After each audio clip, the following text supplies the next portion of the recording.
Yo, welcome to another episode of A Chapter a Day to Keep the Devil Away. I am Tinayeshe, and this is the place where we read a chapter of the Bible together every day until we finish the entire thing. Today, we're going to be reading Exodus chapter 21. Can you do something for me? So if you haven't read Exodus chapter 20, go do that. If you're joining us for the first time, and just be with us where we are. Welcome home. Let's get into it. Fair treatment of slaves. These are the regulations you must present to Israel. If you buy a Hebrew slave, he may serve for no more than 6 years. Set him free in the 7th year, and he will owe you nothing for his freedom. If he was single when he became your slave, he shall leave single. But if he was married before he became a slave, then his wife must be freed with him. If his master gave him a wife while he was a slave, and they had sons or daughters, then only the man will be free in the 7th year, but his wife and children will still belong to his master.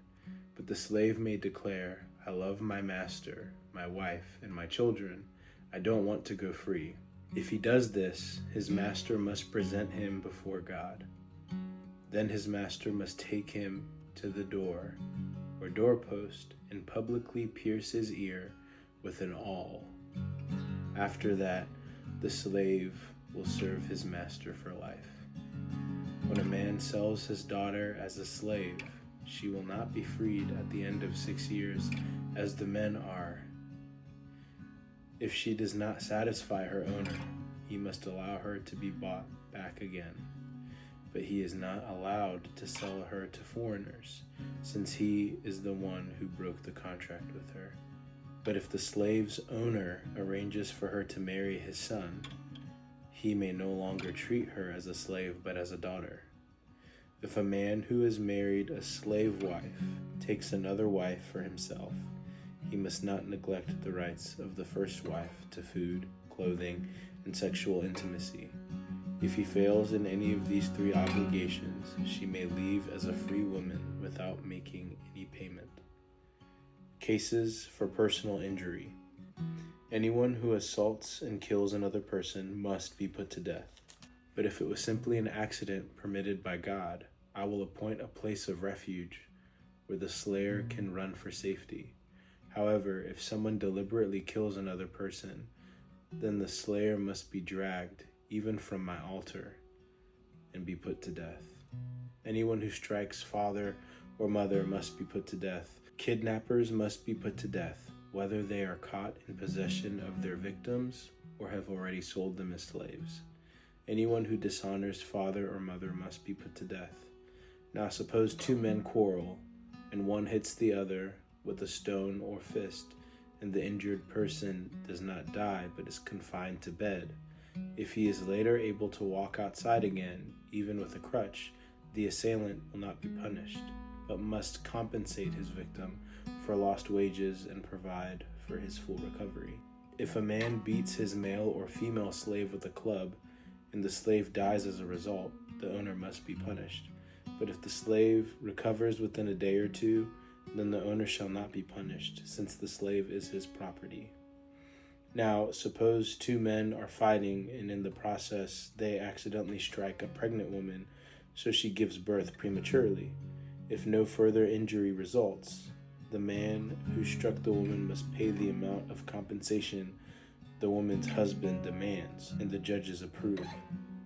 But if there is further injury, the punishment must match the injury: a life for a life, an eye for an eye, a tooth for a tooth, a hand for a hand, a foot for a foot, a burn for a burn, a wound for a wound, a bruise for a bruise. If a man hits male or female slave in the eye, and the eye is blinded, he must let the slave go free to compensate for the eye. And if a man knocks out the tooth of his male or female slave, he must let the slave go free to compensate for the tooth.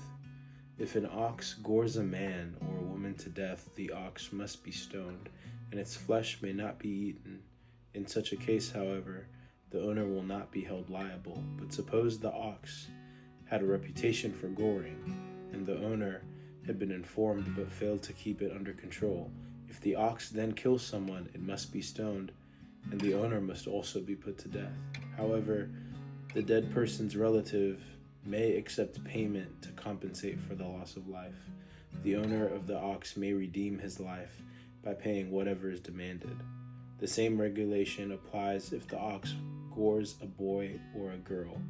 But if the ox gores a slave, either male or female, the animal's owner must pay the slave's owner 30 silver coins, and the ox must be stoned.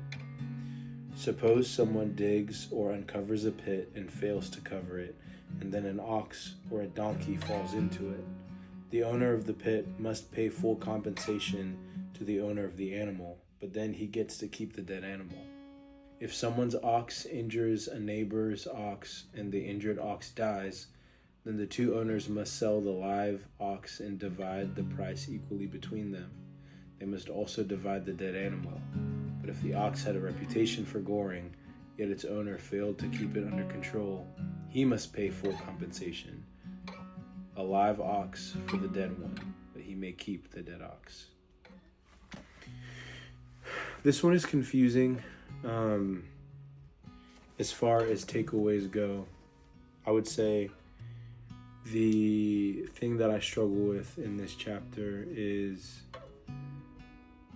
I've heard arguments of God kind of progressively leading people into a new system. So like during that time, slavery was different and all this stuff, but like God wasn't abolishing slavery, but he was putting guidelines around it because he was moving in a specific direction, which was in the direction of slavery not being something that he approved of. But like essentially because of the hardness of their hearts, here are the regulations for this time as we progressively move in the direction that is away from slavery being something that is societally deemed okay. I just don't know, because then there's certain guidelines that are like, well, you don't have to treat your slave as good as you would treat somebody else because they're your property, and that I don't like. But then it's like if you knock their tooth out, then they get to go free, or if you knock their eye out, then they get to go free. So there is this kind of like good-ish, it's just hard to call treatment good in that space. But I see more dignity applied to slaves in the context of the rules being set up for the Israelites than I do like slaves that went through the transatlantic slave trade. Like that was a different type of slavery. But I don't know. I mean, sometimes I feel like we say it was different because it's the Bible and we don't want it to look as bad as the other forms of slavery that we know are terrible. And God is seemingly giving like regulations for it, but he's not abolishing it. I think if you were to look at the overarching narrative of the Bible, you would see that God is for freedom.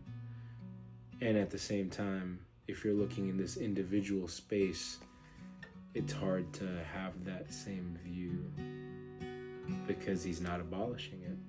And so I guess my encouragement would be to look into it, to look into what does the Bible really have to say about this thing? What is God's view of the oppressed? What is Jesus's view of the oppressed? I think my struggle in this moment is I feel like it would be really easy to say, you were once slaves, and you know what that was like, so don't enslave other people. But that isn't what God said. So, yeah, I'm not sure. I'm not sure where I land there. I will say that I do know that the overarching narrative of the scriptures is a narrative of freedom, is a narrative of dignity for the oppressed and overlooked and downtrodden. However, reading that chapter isn't an easy chapter to read. As somebody who is a descendant of people who were subjugated by colonizers and somebody who has the same skin color and designation as people who were enslaved by others. So, yeah, was I enslaved? No. Was I colonized? No. But it still matters to me. So, yeah, that's just a moment where it's hard to read, and I think that's okay. But I do know that there are resources out there. There are plenty of amazing books out there, like Jesus and the Disinherited, and all those types, The Cross and the Lynching Tree. Yeah. Anyway, I love you guys, and I will talk to you tomorrow. Peace.